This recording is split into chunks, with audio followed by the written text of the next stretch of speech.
L'école d'abord. Pour tous les enfants différents. Pour notre futur. C'est l'école d'abord. Ouais, nous on veut l'école d'abord. L'école d'abord. Yeah! Bienvenue dans ce nouvel épisode de l'école d'abord. Bonjour Samia. Bonjour Élise. Et bonjour Élise. Bonjour Élise, bonjour Samia. Et oui, vous avez entendu la voix de Samia, nous la retrouvons aujourd'hui pour parler de la dyslexie et notamment des impacts. C'est ça, tu voulais vraiment insister sur les impacts que la dyslexie avait sur les personnes. Exactement, oui. On va parler justement tous ces obstacles que les enfants, les collégiens, lycéens et même dans l'enseignement supérieur en fait, les étudiants peuvent rencontrer en étant dyslexiques et bien entendu en montrant aussi qu'il y a des choses à faire et que ce n'est surtout pas une fatalité et que la réussite scolaire est tout à fait possible. Alors s'agissant spécifiquement de la maternelle, est-ce que tu peux nous en dire un peu plus pour cet âge précis ? Alors en maternelle, on peut déjà commencer à avoir des doutes sur une potentielle dyslexie en sachant que, je le rappelle, surtout le diagnostic de dyslexie ne peut être vraiment fait qu'en fin de CE1, début de CE2 parce qu'il faut un retard qui soit vraiment persistant, durable, environ d'1 an et demi à 2 ans par rapport à ce qu'il considère être la norme. Et la norme en lecture, au final, c'est on apprend en CP à lire, donc pas avant de fin de CE1, début de CE2. Ça ne veut pas dire qu'en maternelle, on ne peut pas déjà commencer à repérer. Ça va se repérer comment ? Justement avec tout ce qui est la conscience phonologique et justement ces problèmes de corrélation entre les lettres et les sons. Cette fameuse correspondance graphème-phonème. Alors est-ce que tu peux expliquer exactement, parce que je ne suis pas sûre que tous sachent à quoi ça correspond la conscience phonologique et le graphème, le phonème ? Alors, à la maternelle, vous travaillez beaucoup sur les lettres, les sons, comment on assemble ces sons pour former des mots. Pour les enfants qui auraient potentiellement une dyslexie, on voit dès la maternelle qu'il y a des soucis justement à comprendre qu'est-ce que c'est une lettre et quel son la lettre va faire. C'est-à-dire que la lettre L, on va pouvoir lui dire que ça fait le son L. Il va avoir beaucoup de mal à le retenir et à le comprendre. Donc en petite section, comme on disait, c'est tout à fait normal. Moyenne section, grande section, c'est censé quand même devenir de plus en plus acquis. Alors pas pour tous les sons, mais c'est vraiment que l'enfant n'a pas compris le principe, c'est ça. Il doit pas connaître toutes les correspondances entre, par exemple, la lettre M, elle fait le son M, la lettre L, elle fait le son L, la lettre T fait le son T. Mais l'enfant ne comprend pas ce principe. C'est ça. Pour lui, ça n'a pas de sens. Donc oui, bien entendu, s'il comprend mais qu'il ne connaît pas toutes les correspondances, ça ne va pas forcément de la dyslexie. Par contre, si vraiment il ne comprend pas que même les lettres qu'on travaille depuis la petite section finalement, elles font un certain son, qu'il n'arrive pas à les reconnaître, qu'il n'arrive pas forcément à bien faire des rimes ou à comprendre ce qu'est une rime, des mots qui commencent de la même manière aussi, ça peut être problématique. Souvent, on voit aussi qu'il y a des soucis au niveau des chansons. Parfois, ils ne veulent pas forcément chanter. Parce que, encore une fois, ça a un rapport avec ces sons qu'il faut manipuler. Et au niveau des impacts sur ces enfants-là ?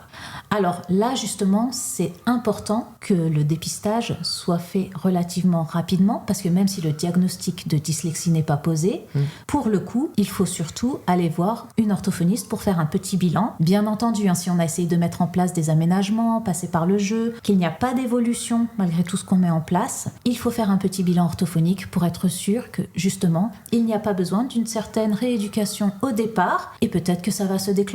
Peut-être que c'est juste un petit manque de maturité, peut-être qu'il y a un petit blocage là, mais que ça va se déclencher. Mais au cas où, et vu les délais d'attente pour avoir un rendez-vous chez l'orthophoniste, moi je conseille vraiment à tous ceux qui ont des doutes persistants de prendre quand même rendez-vous, quitte à justement l'annuler. Si on voit qu'au contraire c'est bon, ça c'est bien débloqué, mais si ça ne s'est pas débloqué, au moins on est sûr qu'on va avoir un rendez-vous et que des choses pourront être mises en place pour ces enfants. Dans certaines situations, il y a presque 1 an d'attente, si ce n'est plus. Si ce n'est plus, exactement. Et alors à l'école élémentaire, là, c'est ce que tu disais tout à l'heure, autant en maternelle, on aborde le principe donc de correspondance, des lettres dites à l'oral et des lettres écrites. Donc ça, c'est pour la maternelle. Autant en élémentaire, le travail va être plus systématique. Donc le travail en CP, ça va être dire, pour chaque son, voilà comment chaque son s'écrit. Donc c'est là peut-être aussi, pour l'enfant qui a des difficultés, c'est là aussi il va se rendre un peu plus compte de ces difficultés, où les parents vont avoir plus de difficultés peut-être le soir pour faire les devoirs avec lui, les leçons de lecture. Et puis l'enseignant, bien sûr, en classe, comment ça se passe ? passe Oui, là, ça devient déjà plus compliqué aussi. Parce que dès qu'on touche à tout ce qui est décodage plus systématique et compréhension aussi, puisque la lecture, c'est le décodage et la compréhension, plus les textes vont s'allonger, plus on va voir l'enfant en difficulté. Et plus lui, justement aussi, il va voir ses difficultés par rapport aux autres. Alors que peut-être en maternelle, il ne ressent pas encore trop la différence et l'écart de compétences. Là, petit à petit, ce qu'on voit, c'est que cet enfant, en fait, il voit que les autres apprennent bien, avancent bien, et que lui, il bloque toujours sur le basique, qui est la lettre qui fait le son. Donc il se décourage. Il se décourage, il a une baisse d'estime de lui-même qui est assez dramatique, et on sait qu'un enfant qui n'a plus confiance en lui, qui n'a plus d'estime de lui, c'est très compliqué de le faire entrer dans les apprentissages. C'est très compliqué aussi de le remotiver. Donc vraiment, cette question d'estime de soi et de confiance en soi, et on va le voir, c'est à tout âge que ça impacte. Au final, c'est extrêmement important de travailler dessus et de toujours complimenter les enfants, même pour le moindre petit progrès. Mais voilà, tu as compris, cette lettre fait tel son, c'est très bien, bravo, tu vois, on avance et tu vas y arriver. Et bien entendu, avoir mis en place ce fameux suivi orthophonique aussi. Samia, moi je veux bien que tu nous redises quand même un petit peu précisément comment on repère. Pour le repérage, alors tout dépend aussi, il y a quand même 3 types de dyslexie différentes, ça faut bien le rappeler. Il y a cette fameuse dyslexie d'assemblage, où justement c'est assembler les sons, où là, l'enfant va pas réussir à dire que ça fait ma. Ça, c'est la dyslexie d'assemblage de type phonologique, pour faire vraiment en très schématisé. Il y a aussi cette dyslexie d'adressage, ou plutôt visuo-perceptuelle. Là, c'est vraiment l'image des mots qui est impactée. C'est-à-dire que cet enfant, il va voir le mot monsieur, il va voir que ça s'écrit monsieur, et il va continuer à le lire monsieur, malgré toutes les indications qu'on lui a données, et toutes les fois on lui a répété que non, attention, c'est irrégulier, là, ça se lit monsieur. Mais comme s'il ne se rappelait pas justement de cette image du mot qu'il a déjà vu, il va le relire en le décodant aussi, lettre par lettre. Et la dernière, donc, c'est cette fameuse dyslexie mixte qui regroupe ces 2 premiers types. Donc ça veut dire le deuxième type, visuel, c'est comment? Oui, visio-perceptuel. Visio-perceptuel, à chaque fois, l'enfant ne peut pas automatiser, il ne peut pas retenir que ça sera toujours mon, ça ce sera toujours ma, ou alors c'est juste les irrégularités qu'il ne peut pas retenir. Alors c'est surtout, j'allais dire, ce qu'on appelait aussi la méthode globale, où on apprenait par cœur des mots comme ça, en images finalement. Ça va être très compliqué pour eux. Le décodage, pour le coup, lettre par lettre, ou même ce qui est encore mieux, syllabe par syllabe, c'est ce qu'on recommande surtout pour les enfants dyslexiques, c'est un peu plus simple malgré tout. Mais c'est vraiment les mots comme ça, irréguliers, qui vont pas pouvoir se décoder plus facilement. Donc tous les petits mots, par exemple, il est, donc le EST, ça va être difficile. Ça va être plus compliqué aussi. Et d'ailleurs, tu conseilles donc des méthodes de lecture spécifiques aux enseignants pour les enfants donc dyslexiques, mais donc j'imagine en fait tous les enfants? Oui, absolument. Alors par contre, je n'en conseille pas une. Une seule méthode de lecture ne va pas convenir. D'accord. En fait, il faut vraiment faire un mix. C'est-à-dire qu'il y a cette fameuse méthode donc syllabique qu'on recommande beaucoup pour les dyslexiques, c'est-à-dire on ne va pas avoir lettre par lettre et son par son, mais plutôt syllabe par syllabe, ce qui permet pour eux le décodage plus rapide aussi. À cela, un peu de global malgré tout pour les mots irréguliers, c'est quand même important, parce que ça aide aussi à la fluidité de la lecture pour tous les enfants. Ceux qui ont des soucis visio-perceptuels vont être un peu plus impactés, mais on pense aussi à toute la classe. Donc gardez quand même, pour ces mots-outils qui sont aussi parfois irréguliers, la méthode globale. C'est le fameux petit encart qu'il y a en bas des livres de lecture où les mots à apprendre irréguliers sont ceux-ci, c'est dans, EST, pendant, etc. Par exemple. À chaque fois, il y a la petite lecture, mat, sab, etc. Et sur le côté, les petits mots à apprendre par cœur. Qu'on ne peut pas décoder tout simplement. D'accord. Et donc, à cela, moi, ce que je conseille vraiment d'ajouter, parce que finalement, ces enfants, pour qu'ils puissent apprendre correctement, il faut vraiment passer par le multisensoriel. Et il y a une méthode, alors c'est un peu un investissement comme ça quand on commence, parce qu'il faut apprendre par cœur cette méthode, mais c'est la méthode Borel-Mesoni. On l'enseigne aussi dès la maternelle. Il y a beaucoup de professeurs qui l'enseignent dès la maternelle. C'est associer chaque lettre à un geste. Exactement. Donc c'est vraiment kinesthésique, c'est le corps qui va bouger, et l'enfant retient beaucoup mieux, et tous les enfants, ça marche extrêmement bien, vraiment. Vous pouvez donner un exemple, même si là nos auditeuristes ne nous voient pas, mais pour un des sons, ce que ça fait, quel geste on y associe? Alors par exemple, comme ils ne voient pas, on va prendre quelque chose d'assez visuel quand même, le B où en fait on met sa main en boule et on la met sur son ventre pour faire comme le bébé qui est dans le ventre. Et ce qui va faire B. D'accord. Donc l'enfant en fait a ce repère de bébé dans le ventre et il va faire le son B en même temps. Et finalement ça va devenir automatique. Et ce que je trouve intéressant dans cette méthode, c'est que par exemple pour le O, on va former un cercle avec les doigts, donc en touchant le pouce et les autres doigts. Et ce O, pour faire le son on va le retrouver aussi. Donc le geste du O et le geste du N vont être associés pour faire le on. Je trouve ça très intéressant d'associer le geste, même pour les sons complexes. Je sais pas comment l'expliquer. Entre eux ? Ouais, entre eux. Je trouve ça vraiment intéressant, tu vois. Et après, ils peuvent retenir le an. Bah oui, le an, ça s'écrit avec un A et un N parfois. Parce que le geste du A, on va le coller à côté du nez. Et parce que le nez, c'est le son N. Donc on va dire an comme ça. Et je trouve ça vraiment intéressant. Mais complètement. C'est très logique comme méthode et finalement, ça marche extrêmement bien. Donc, à combiner finalement ces 3 méthodes, je trouve que déjà, c'est super parce que vraiment, ça fait réussir tous les enfants et quelle que soit même la dyslexie finalement, chacun peut prendre et puis certains apprendront mieux justement avec la syllabique, d'autres sont plus sur la globale, certains c'est vraiment les gestes qui vont les débloquer et comme tu disais Élise, c'est vraiment dès la maternelle cette méthode Borel-Musoni, on peut la faire sans aucun problème et ça les amuse beaucoup. C'est ce que tu disais également, il ne faut pas faire un programme spécifique pour l'enfant dyslexique de la classe, mais dès le départ, on prévoit ses apprentissages en fonction de tous les élèves, à besoin éducatif particulier ou pas. Et puis même pour un enseignant, ça prend quand même moins de temps de penser une bonne fois pour toutes son enseignement pour tous les élèves que de l'ajuster après en fonction de chaque particularité. Exactement. Là, on est vraiment dans le cadre de la flexibilité pédagogique, ce fameux concept qui fait que on est en fait en train de travailler pour toute la classe. Les méthodes mises en place sont pour toute la classe de base. Ça n'empêchera pas qu'en fonction des difficultés, on pourra passer de la flexibilité à de l'adaptation ou à de la modification dans les cas plus extrêmes. Mais à la base, autant que faire se peut, il faut vraiment penser ces apprentissages sur de la flexibilité pédagogique. Et alors, quand tu parles d'adaptation, de quelle adaptation parles-tu exactement dès l'élémentaire? Qu'est-ce qu'on peut mettre en place? Alors, encore une fois, les adaptations, on peut même les transformer en flexibilité, c'est-à-dire que ce que j'ai souvent vu quand je travaille avec les établissements, c'est par exemple un enseignant qui va bien adapter son texte en mettant une police sans empattement, en mettant des caractères assez gros, des interlignes suffisamment espacées, ce qui est super. Mais il le donne qu'à l'élève dyslexique, par exemple. Alors que finalement, ce support-là, il pourrait le donner à tout le monde. C'est de l'adaptation dans le sens où il ne l'a donné qu'à un élève plutôt qu'à toute la classe. Mais certaines adaptations aussi changent les couleurs. Alors tu peux faire un peu ce que tu veux. Il y a pas mal de logiciels qui sont vraiment faits pour ça. C'est extrêmement facile à faire. Et en effet, comme par exemple les cahiers fantastiques où on a le texte, on peut, en fonction de ce qu'on travaille, soit si c'est une lettre, colorier la lettre d'une couleur différente. Si on préfère que ce soit au niveau des lignes pour que justement les enfants se repèrent mieux, on peut faire une ligne de couleur, la ligne suivante d'une autre couleur ou une ligne sur deux. On peut faire les syllabes.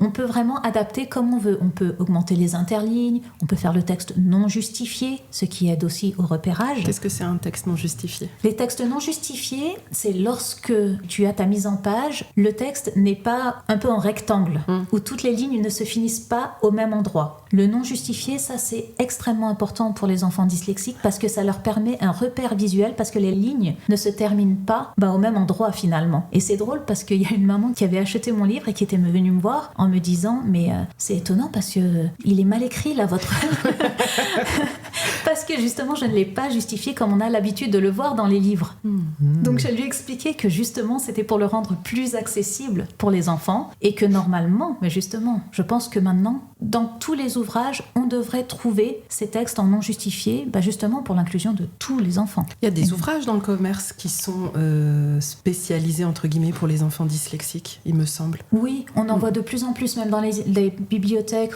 les médiathèques. Maintenant c'est super parce qu'il y a de plus en plus de coins. Alors, en général, ils appellent ça des coins spécial 10 ou ils ont différentes dénominations. Mais très sincèrement, encore une fois, on peut dire que c'est plus adapté pour ces enfants dyslexiques, mais un enfant qui n'est pas dyslexique peut aller dans le coin spécial 10 et avoir aussi sa mise en page avec des syllabes de couleur ou autre. Ça ne pose absolument aucun problème. Est-ce qu'il y aurait d'autres aménagements à mettre en place? Moi, ce que je conseille beaucoup aussi, et ça j'ai vu des lycéens qui l'utilisaient encore, c'est la règle de lecture. Oui. C'est super parce que finalement, c'est simplement, on peut peut même la construire chez soi, tout seul. C'est un petit bout de carton dans lequel on va au cutter couper au niveau des lignes pour que tout soit caché en haut et en bas et que finalement l'élève n'ait plus que la ligne qu'il doit lire. Et il va pouvoir se concentrer sur la ligne et ses yeux vont suivre le mouvement.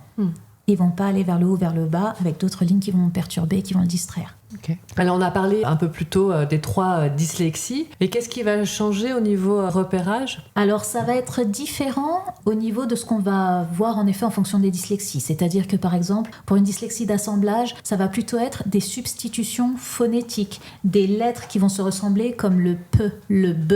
C'est là qu'il va y avoir des petits soucis, le F, le V. Alors qu'au niveau visio-perceptuel, au contraire, ce sera plutôt au niveau de l'image de la lettre, le P et le Q qui sont en miroir par exemple, le B et le D. Les confusions vont plutôt être à ce niveau-là. Tout comme au niveau de la lecture, quand ça va être le décodage pur qui va être impacté, là, on va voir l'enfant qui va soit rajouter une lettre, soit en enlever dans le mot.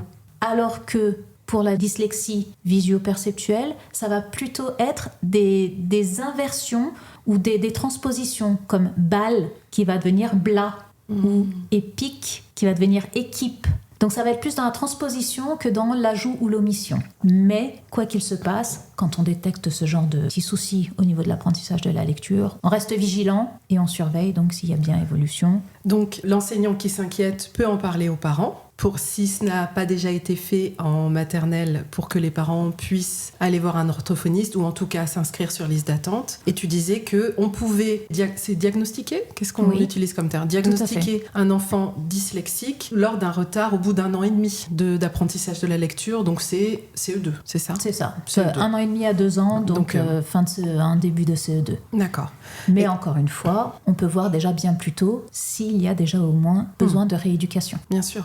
Oui, parce que tout le travail dont tu parlais au niveau de la différenciation des sons, ça c'est vrai qu'on le fait beaucoup en maternelle. Il va y avoir beaucoup de comptines autour des f, des v, des ch, des z. Et je rencontre beaucoup de parents qui s'inquiètent et qui me disent « Mon enfant n'arrive pas à articuler correctement ». Je dis « Alors, il y a une différence entre l'enfant qui n'arrive pas à articuler correctement et l'enfant qui n'entend pas la différence. Parce que s'il n'entend pas lorsque c'est moi qui prononce, quand je dis poule ou boule, par exemple, là c'est un problème. Par contre, que lui ne sache pas encore le prononcer, ça peut prendre un peu de temps. Mais moi j'insiste, alors j'espère que je fais bien, c'est sur la façon dont l'enfant entend ce que moi je lui dis, puisque l'articulation et la prononciation peut prendre parfois un peu de temps selon les enfants. Oui, un enfant qui n'articule pas forcément bien les lettres, ça ne vient pas forcément d'une dyslexie. En effet, s'il comprend bien cette fameuse correspondance graphème-phonème et qu'il associe donc bien le son à la lettre, là, a priori, c'est qu'il n'y a pas forcément de dyslexie. Alors, on va peut-être aborder maintenant le collège. Moi, j'ai tout de suite une question. Mettons que la dyslexie ait été diagnostiquée à l'école élémentaire. Bon, là, on sait que l'enfant est dyslexique. Mais est-ce qu'il y a aussi des enfants qui sont diagnostiqués que à cet âge collège ? Ça peut arriver, déjà notamment du fait des listes d'attente, qui fait que si finalement on a proposé ce fameux bilan orthophonique vers le CE2, le temps d'être vraiment sûr qu'il y ait un gros retard et que ça risquait de ne plus être qu'un retard, justement, le temps d'avoir un rendez-vous, ça peut tarder. Donc oui, il y a des repérages plus tardifs, mais plus tôt le repérage est fait, mieux c'est pour la scolarité parce qu'on a vraiment les moyens de faire avancer l'enfant malgré tout et de lui faire vraiment rattraper son retard. Et puis même pour l'estime de l'enfant, elle a le temps d'être abîmée entre toute la scolarité de l'élémentaire. Si le problème n'a pas été posé, si le diagnostic n'a pas été fait, ça doit vraiment être compliqué, surtout avec l'âge d'adolescence, c'est quand même un âge particulier. Pour les fameux impacts dont tu parlais, Samia. Exactement, c'est vraiment ça. À l'adolescence, cette fameuse confiance et estime de soi, si déjà elle n'a pas réussi à la construire plus jeune, avec l'adolescence, ça va encore être exacerbé. Parce qu'il y a aussi tout ce qu'il y a autour de l'adolescence qui se rajoute à la dyslexie. Donc, quels sont les principaux obstacles et défis pour un enfant dyslexique au collège ? Alors, le plus gros va surtout avoir quand même par rapport à la lecture et l'écriture, toujours. Donc, la lecture, parce que les textes vont être de plus en plus longs et de plus en plus compliqués à lire, avec des questions dessus, où il va donc falloir des allers-retours entre le texte, il va falloir organiser les idées. c'est aussi très compliqué parce que ça fait partie des problématiques aussi du jeune dyslexique, des problèmes d'organisation, de planification. L'écrit va être aussi difficile. Il y a un lien entre la dyslexie et la planification de ces idées. Coucher les idées par écrit va être aussi très compliqué. Se les remettre en tête pour pouvoir, par exemple, écrire une dissertation, ça va être difficile. Et d'autant plus qu'ils vont en plus devoir faire attention à leur orthographe, à la syntaxe, pour qu'il n'y ait pas en plus de fautes dans leur dissertation. Donc on va en demander encore plus à ces collégiens. Au niveau de l'écrit, ils vont être en permanence face à des textes. Et là, ils vont ressentir encore plus de pression, de stress, et attention à ne pas tomber dans la phobie scolaire à ce moment-là. Donc ça, c'est vraiment les principaux obstacles, mais il y en a un autre qui n'est pas négligeable non plus, c'est tout ce qui est prise de notes. Parce que plus on va avancer, plus ils vont devoir prendre des notes pour les cours. Et ça, c'est un peu mission impossible pour eux, parce que ça les met en situation de ce qu'on appelle la double tâche, c'est-à-dire un effort intellectuel et un effort moteur conjoint, et pour eux, c'est extrêmement difficile. Donc on va s'apercevoir de quoi ? Qu'en fait, soit ils essayent de prendre des notes, mais finalement ils ne comprennent pas parce qu'ils n'arrivent pas à entendre, comprendre en même temps, faire le résumé dans leur tête pour prendre la note et donc écrire. Soit ils vont essayer d'écrire, mais ce ne sera pas forcément correct. On peut utiliser ChatGPT en cours, il y a des logiciels spécifiques, justement, qui pourraient juste prendre des notes à sa place pour que l'enfant puisse comprendre vraiment le cours sans se dire « il faut que je prenne des notes, il faut que j'écrive », parce qu'en plus, est-ce qu'il est capable de se relire ? Il y a ce problème aussi. Et c'est ça le problème, c'est que parfois il arrive à se relire, parfois pas, mais même s'il arrive à se relire, parfois c'est faux, c'est qui écrit, ou c'est incomplet. Donc ça va se répercuter sur l'apprentissage aussi de tout ce qu'il aura écrit. Donc dans ces cas-là, il y a quelque chose de très simple à faire, ce serait tout simplement faire une photocopie. La photocopie d'un élève qui a bien écrit, ou demander à un élève qui a fini très très en avance de recopier la leçon par exemple. Et donc on demande à l'enfant de faire quand même un effort entre guillemets et d'essayer d'écrire, ou alors on lui demande dès le départ, écoute, concentre-toi sur ce que tu entends, je ne te demande pas d'écrire, à la fin tu auras la photocopie du cours, ne t'inquiète pas, concentre-toi sur ce que tu entends. Quel discours doit avoir le professeur ? Il faut qu'il écoute, qu'il se concentre sur l'écoute, que toute son attention soit portée justement sur ce qu'il a à retenir. Parce que déjà, en classe, il va retenir certaines choses et ensuite il va faire de la répétition à la maison en apprenant sa leçon. Mais il faut qu'il ait compris, et pour avoir compris, il faut qu'il ait tout écouté et qu'il n'ait pas eu finalement son attention divisée avec « je dois écrire, je dois absolument écrire » et où là finalement, il va même pas pouvoir dire ce qui a été évoqué en cours. Donc il faut qu'il écoute. Après, il y a aussi tout ce qui est logiciel informatique, en effet, même sur Word maintenant. On a de la dictée vocale, on a de la lecture vocale aussi. Ce qui serait intéressant, parce qu'une fois qu'il est chez lui, c'est difficile de relire le cours, même si le cours est tout beau de son camarade. Peut-être que c'est intéressant d'avoir le Word qui relie le cours. Puis c'est vrai que je repense à ce que tu disais, même si c'est encore peut-être un peu tôt, mais l'intelligence artificielle, ceci, Word l'utilise maintenant, mais ça pourrait presque être une idée d'usage de cette fameuse intelligence artificielle en classe, parce que ça permettrait par exemple à l'enfant de montrer quand même qu'il a vraiment écouté, qu'il a fait cet effort, si par exemple à la fin de la leçon, le professeur, ou peut-être même seul en autonomie, ou bref, pourrait prendre 5 minutes pour que l'enfant, juste à l'oral, redise ce qu'il a compris, par exemple à une intelligence artificielle qui pourrait donc écrire pour lui. Ça pourrait être pertinent, je sais pas, j'imagine que ça existe peut-être déjà d'ailleurs,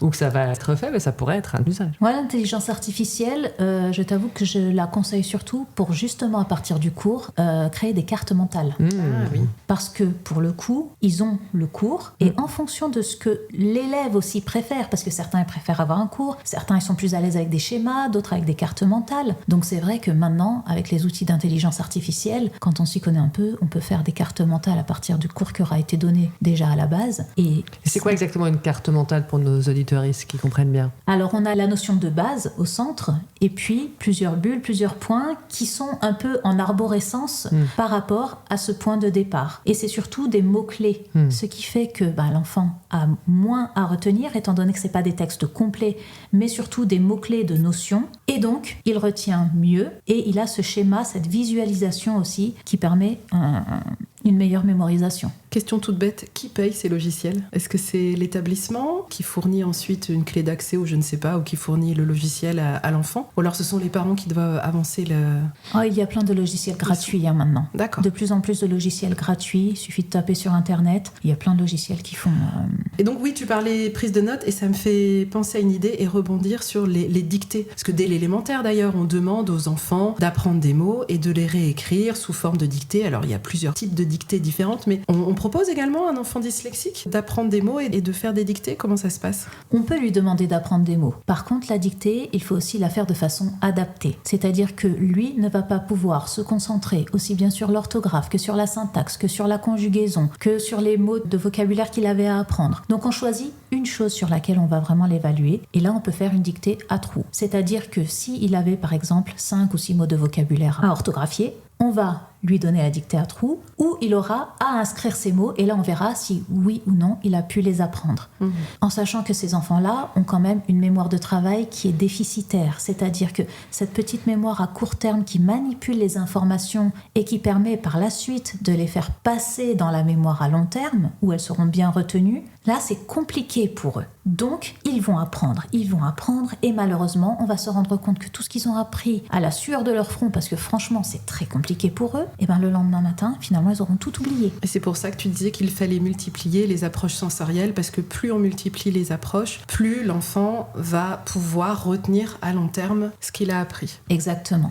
Est-ce qu'on peut aborder aussi maintenant ce qui se passe un peu au lycée ? Au lycée, je te dirais que finalement, les obstacles sont plus ou moins les mêmes, sauf que les exigences académiques sont encore plus grandes, donc les difficultés vont être forcément renforcées, du fait du nombre très important de textes, de leçons à apprendre, tout ce qui est histoire géo, philosophie, c'est quand même des matières qui sont extrêmement difficiles, notamment pour un élève dyslexique qui doit apprendre, prendre des notes encore, comme on le disait, donc vraiment là, il faut absolument s'aider des outils informatiques, parce que sinon, ça va devenir très compliqué pour lui, la prise de notes, ça sera impossible à ce niveau-là. Donc tu disais aménagement au niveau donc, de la prise de notes avec des logiciels. Il y a aussi un aménagement horaire, il me semble, même dès le collège, les élèves ont un tiers-temps. Oui, pour les examens, les élèves peuvent avoir des aménagements, notamment un tiers-temps. Attention avec le tiers-temps aussi. Généralement, c'est quoi le tiers-temps ? Alors c'est un temps supplémentaire qu'on va donner à l'élève pour faire son évaluation. Okay. Le problème, c'est qu'on le voit bien au lycée par exemple. Rares sont les évaluations, notamment au bac ou autres, qui durent moins de 3 heures. Ça veut dire que déjà se concentrer 3 heures, c'est compliqué pour un élève dyslexique avec tout ce qu'il peut y avoir comme distraction en plus à côté, où il va falloir qu'il ressente vraiment son attention, ça va être encore plus dur. Et là on va lui dire, ne t'inquiète pas, tu vas devoir te concentrer encore 1 heure supplémentaire, c'est cadeau. En sachant que tout le monde part autour de lui. Alors en général, ils sont quand même dans une salle séparée, en tout cas pour le bac normalement, mais c'est dur en fait, c'est très dur. Et est-ce que c'est vraiment la meilleure solution ? Donc pour certains, peut-être, certains se sentiront vraiment à l'aise avec. Pour d'autres, je mets vraiment en garde. Il faudrait presque un examen en fractionné pour qu'ils puissent se reposer. Alors ça peut se demander aussi dans le formulaire en fait qu'ils doivent remplir, mais tout ça, ça doit passer par le médecin et il faut qu'il y ait l'accord pour avoir ce type d'aménagement. Mais c'est vrai que la plupart du temps, on connaît le tiers-temps, donc on préconise le tiers-temps. Moi, je mets quand même en garde sur cet aménagement. Je pense que les outils informatiques, déjà, parce qu'ils peuvent avoir leur ordinateur aussi et l'utiliser pendant les examens, c'est un aménagement qui est quand même beaucoup plus pertinent pour eux. Ou un secrétaire, ce qu'on appelle donc un secrétaire au niveau des examens, une personne qui va être à côté d'eux, qui va rédiger pour eux, alors attention, qui ne va pas reformuler, mais qui rédige ce qu'ils disent qu'il faut écrire, ou qui va pouvoir leur lire justement des consignes, des textes ou autres. Cet aménagement, on le demande, c'est ce que tu disais, sur une fiche qu'on remplit avant l'examen. Oui. Et ça ne fonctionne que pour les examens, ou on peut avoir une personne en plus pendant toute la scolarité au collège et au lycée Alors, il y a des personnes qui peuvent venir à ESH ou AVS, qui peuvent aider l'élève, bien entendu. Même pour les 10 ? Même pour les 10, oui, bien sûr. Puisque à partir du moment où il y a une reconnaissance, donc la fameuse RQTH, reconnaissance qualité travailleur handicapé par la MDPH, il y a un plan qui est mis en place pour aider justement ces élèves avec des aménagements possibles, et demander une AESH ou une AVS, c'est tout à fait faisable. Malheureusement, on voit que là encore, il en manque cruellement, donc souvent en fait, elles sont un peu réparties sur plusieurs classes, mais c'est tout à fait faisable, oui. Mais alors, ça veut dire concrètement en classe, l'enfant, il a son logiciel sur son ordinateur, donc est-ce que le logiciel va enregistrer la voix du professeur, ou alors c'est l'enfant, pendant que le professeur parle, qui va reformuler pour que le logiciel écrive à sa place? Comment ça se passe? Alors en général, c'est plutôt l'enseignant qui est enregistré. Il y a aussi des logiciels enregistreurs, finalement, qui vont permettre d'enregistrer le cours quand l'enseignant l'accepte aussi. Donc l'enseignant a un petit micro, c'est ça? Pas nécessairement. Alors, est-ce que ces difficultés et ces impacts, ça continue même au niveau de l'enseignement supérieur ? Oui, parce que pour le coup, ils ont de nouveaux défis lorsqu'ils rentrent dans l'enseignement supérieur, à savoir notamment cette fameuse autonomie qu'on leur demande d'avoir, puisqu'on considère que maintenant, ce sont des jeunes adultes aussi, qu'ils doivent savoir s'organiser dans leur travail, qu'on n'a plus forcément de devoirs à donner, qu'ils doivent savoir gérer leur temps. Et pour ces élèves dyslexiques, c'est compliqué, parce que comme on disait, au niveau organisationnel, ce n'est pas évident, et au niveau gestion du temps, c'est pas forcément facile. Donc pour ces élèves-là, il faut pas qu'ils hésitent non plus à c'est d'outils informatiques déjà, ou d'outils comme Google Calendar par exemple, qui va aussi bien leur faire des rappels de certaines choses à faire, qui va pouvoir gérer leur emploi du temps. Ce sont des aides finalement qui vont soulager un peu aussi leur mémoire, qui va leur permettre d'optimiser leur temps de travail, en sachant que à l'université maintenant il y a beaucoup de Moodle ou autres, et ça c'est très bien. Je ne vois pas ce que sont des quoi des Moodle ou des plateformes LMS, ce sont des plateformes de e-learning en fait, ou de cours en distanciel. Un webinaire. C'est comme ça qu'on dit à l'éducation nationale. Ouais, alors le webinaire, c'est quand tu le fais en direct, que tu fais. Mais là, ce sont des plateformes d'apprentissage à distance, où l'enseignant peut déposer son cours sur la plateforme et l'élève va pouvoir aller le piocher et le récupérer. Et ça, c'est super, parce que déjà, ça veut dire que c'est déjà numérisé. Et en plus, il va pouvoir mettre son texte sur ces fameuses applications, comme Word ou autres, qui va pouvoir le lui lire, où il va pouvoir travailler aussi plus facilement dessus, et où même il va pouvoir faire certaines recherches en tapant des mots-clés ou autres. Donc déjà, ces logiciels informatiques vont quand même lui simplifier la vie. Après, il ne faut pas oublier qu'il y a aussi des services handicap, des pôles handicap dans les universités, sur lesquels ils peuvent s'appuyer pour les demandes d'aménagement, de matériel ou autres. Ça, il ne faut pas l'oublier non plus. Mais juste concernant, je digresse peut-être à nouveau un petit peu, mais concernant donc l'enseignement supérieur, est-ce qu'il y a un impact en termes de, j'ai envie de dire, sélection, prépa, donc examen d'entrée dans les grandes écoles? Est-ce qu'il y a quelque part une discrimination de ces enfants, est-ce que tu le sais, si c'est le cas, de ces enfants dyslexiques? Est-ce qu'ils vont quand même, peut-être de même aussi, moins oser aller dans certaines voies, on va dire, un peu élitistes, ou est-ce que ça va tout simplement pas leur être accessible? Alors, est-ce que ça va pas leur être accessible? Je ne pourrais pas le dire, parce que de toute façon, même les écoles ne vont pas le dire comme ça. Et je pense qu'il y a de toute façon, sincèrement, maintenant, cette volonté d'inclusion. Donc, j'ai assez confiance, on va dire, dans le système pour penser qu'il n'y a pas de discrimination, du moins je l'espère. Par contre, qu'il y ait une autodiscrimination, ça, oui, il y en a. Je l'ai beaucoup expérimenté. Il y a des élèves qui se disent, mais de toute façon, j'y arriverai pas. Déjà, j'ai le bac, c'est déjà pas mal. Et puis, je suis trop nulle. Et le voit en plus au lycée qu'ils fournissent beaucoup plus d'efforts. Donc, certains vont en effet s'interdire ou même se réorienter plus tôt. Du fait de leur dyslexie. Voilà, en se disant, de toute façon, j'y arriverai pas, ça sert à rien. C'est dommage. C'est dommage, tout à fait. Et est-ce que tu as un dernier conseil pour ces jeunes adultes ? Alors surtout, prenez soin de vous, parce qu'on sait la pression qu'il y a, on sait toute l'anxiété, le stress peut y avoir avec les études, qu'on soit dyslexique ou pas, mais c'est vrai que ces jeunes étudiants, et puis tous ces collégiens, lycéens, et même tout petits, on le voit, il y a une forte pression, il y a beaucoup de stress, donc il faut vraiment prendre soin de soi, que ce soit au niveau mental. S'il y a besoin d'aller voir quelqu'un, un psychologue ou autre, parfois c'est bon aussi de se faire aider, et puis de relâcher un petit peu tout ce qu'on ressent, tout ce qu'on a, savoir aussi apprendre à gérer ses émotions. Ça aussi, c'est très important. Pratiquer des techniques peut-être de relaxation, de méditation, qui vont permettre de relâcher un petit peu la pression. Et puis aussi au niveau physique, faut sortir, faut faire du sport, il faut relâcher tout ça pour que le cerveau aussi puisse être en mesure d'apprendre, de continuer, de rester motivé. Et vraiment, il faut se dire que si les aménagements sont mis en place, si tout est fait vraiment pour faire sauter ces barrières de l'écrit, en fait,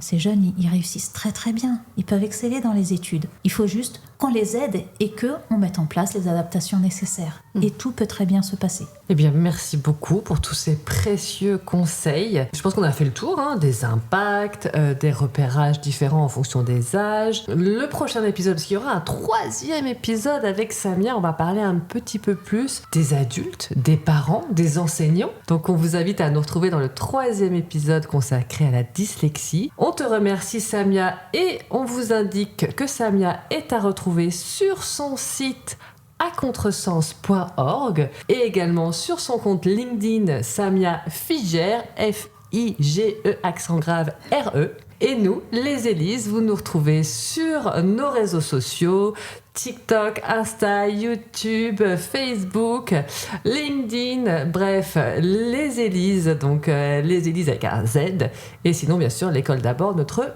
podcast. Et on vous dit à très bientôt. À bientôt. À bientôt.